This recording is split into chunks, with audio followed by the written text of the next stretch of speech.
Oi, eu sou a Grazi e esse é o 15 Minutos com a Bíblia. Hoje estudaremos o capítulo 15 de Êxodo, o Cântico de Moisés. A partir desse capítulo, uma nova era se inicia.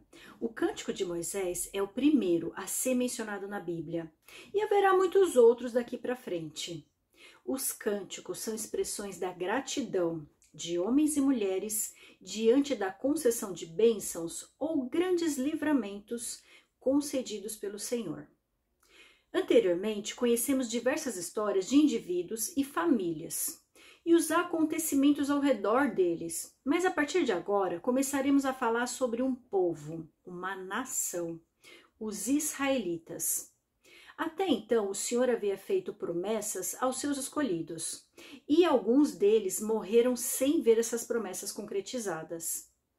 É como eu sempre digo, algumas promessas de Deus levam gerações para se realizar e outras se cumprirão através de gerações e gerações.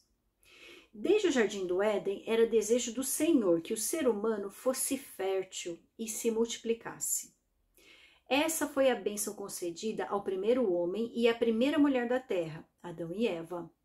De lá para cá, Deus se decepcionou com a conduta humana a ponto de precisar reiniciar a obra da criação, através de Noé e sua família. A promessa feita ao patriarca Abraão começou a ser cumprida no Egito, através da multiplicação de seus 70 descendentes, que ao partir já eram mais de 600 mil. Até aqui já refletimos e meditamos sobre muitos exemplos e princípios, mas a partir de agora o Senhor começa a transmitir ao seu povo seus ensinamentos, seus decretos, estatutos e leis. A primeira ordenança instituída foi a celebração da Páscoa, como um memorial perpétuo para sempre nos lembrar da aliança com Deus, o Senhor que com sua mão poderosa nos livra da escravidão do inimigo. Todas as pragas e toda a resistência dos egípcios serviram como um grande processo de aprendizado, que nos ensinou quão grande é o nosso Deus e o que somente Ele é capaz de realizar. Após a finalização de um grande trabalho, um grande feito, Deus nos ensina a descansar e a contemplar a obra realizada.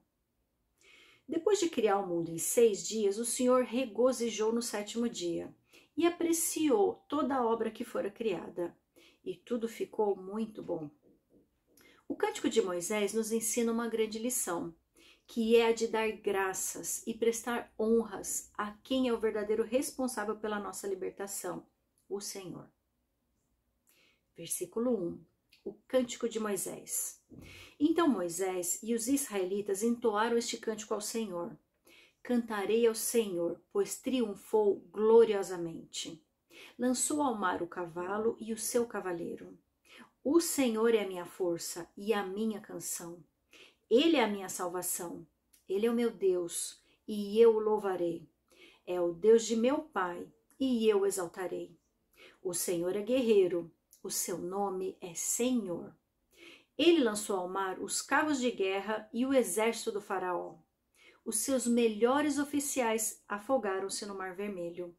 Águas profundas os encobriram. Como pedra, desceram ao fundo. Senhor, a tua mão direita foi majestosa em poder. Senhor, a tua mão direita despedaçou o inimigo. Em teu triunfo grandioso, derrubaste os teus adversários. Enviaste o teu furor flamejante, que os consumiu como palha. Pelo forte sopro das tuas narinas, as águas se amontoaram. As águas turbulentas firmaram-se como uma muralha. As águas profundas congelaram-se no coração do mar. Moisés inicia seu cântico com uma grande exaltação. Ele reconhece que quem triunfou é o Senhor.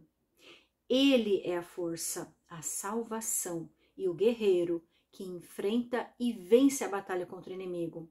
Moisés detalha o poder, a majestade e a mão poderosa que despedaçou o inimigo. Versículo 9. O inimigo se gloriava. Eu os perseguirei e os alcançarei. Dividirei o despojo e os devorarei. Com a espada na mão, eu os destruirei. mas enviaste o teu sopro e o mar os encobriu. Afundaram como chumbo nas águas volumosas. Quem entre os deuses é semelhante a ti, Senhor? Quem é semelhante a ti? Majestoso em santidade, terrível em feitos gloriosos, autor de maravilhas. Estendes a tua mão direita e a terra os engole. Com teu amor conduzes o povo que resgataste. Com a tua força, tu o levas à tua santa habitação. Nesse trecho, Moisés detalha a vanglória do inimigo e como ele se julgava poderoso e invencível. Contudo, com um simples sopro de Deus, o mar os encobriu. E quais deuses poderiam se comparar ao Deus único e verdadeiro? Só o Senhor é Deus. Só Ele ama seu povo, o resgata e o conduz à sua santa habitação. Versículo 14. As nações ouvem e estremecem. A angústia se apodera do povo da Filístia. Os chefes de Edom ficam aterrorizados. Os poderosos de Moabe são tomados de tremor. O povo de Canaã esmorece. Terror e medo caem sobre eles. Pelo poder do teu braço ficam paralisados como pedra. Até que passe o teu povo, ó Senhor. Até que passe o povo que tu compraste. Tu o farás entrar e o plantarás no monte da tua herança, no lugar, ó Senhor, que fizeste para a tua habitação, no santuário, ó Senhor, que as tuas mãos estabeleceram. O Senhor reinará eternamente. Aqui Moisés profetiza sobre o que irá acontecer. Ao se espalhar a notícia dos sinais e maravilhas realizados no Egito, as nações ao redor e em toda Canaã estremecerão e temerão o povo de Deus.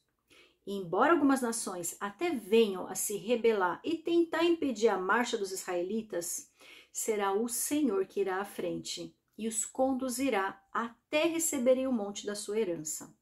Versículo 19. Quando os cavalos, os carros de guerra e os cavaleiros do faraó entraram no mar, o Senhor fez que as águas do mar se voltassem sobre ele.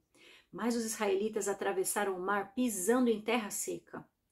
Então Miriam, a profetisa, irmã de Arão, pegou um tamborim e todas as mulheres a seguiram, tocando tamborins e dançando. E Miriam lhes respondia cantando: Cantem ao Senhor, pois triunfou gloriosamente.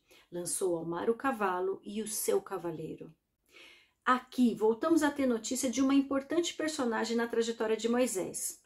Sua irmã Miriam, a mesma que observou o cesto de junco em que ele foi colocado no Nilo e que foi até a filha do faraó para perguntar se queria que chamasse uma hebreia para amamentar e criar Moisés. A exemplo do irmão, ela também entoa seu cântico e glorifica a Deus. Versículo 22, as águas de Mara e de Elim. Depois Moisés conduziu Israel desde o Mar Vermelho até o deserto de Sur. Durante 3 dias caminharam no deserto sem encontrar água.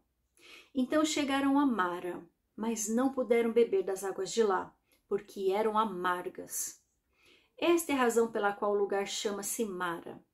E o povo começou a reclamar a Moisés, dizendo: Que beberemos? Moisés clamou ao Senhor, e este lhe indicou um arbusto. Ele lançou na água, e essa se tornou boa.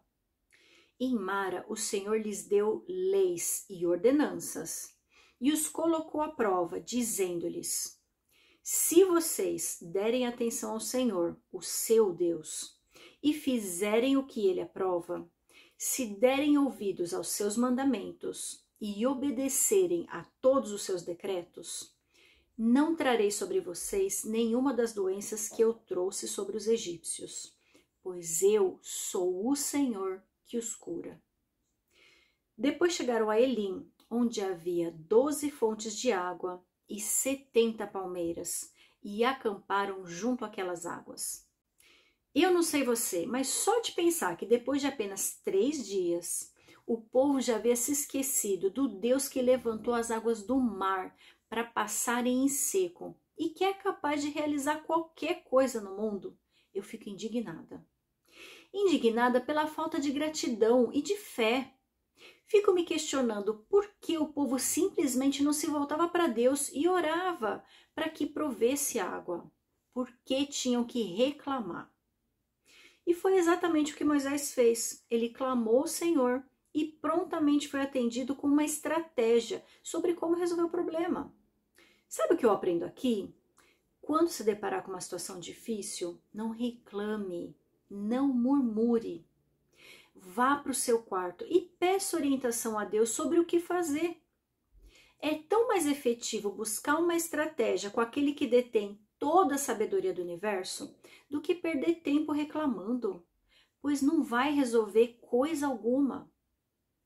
Vemos também que o Senhor começa a ensinar seu povo e deixa bem clara qual é a sua expectativa em relação a eles. Tudo o que precisam fazer é obedecer aos decretos e mandamentos. Eles não deveriam ter medo de Deus, e sim temor, que é um profundo respeito e obediência, pois Ele é o Senhor que os cura. Embora o capítulo 15 seja um lindo exemplo da expressão de gratidão de Moisés, daqui para frente será a murmuração que nos acompanhará ao longo dos próximos capítulos.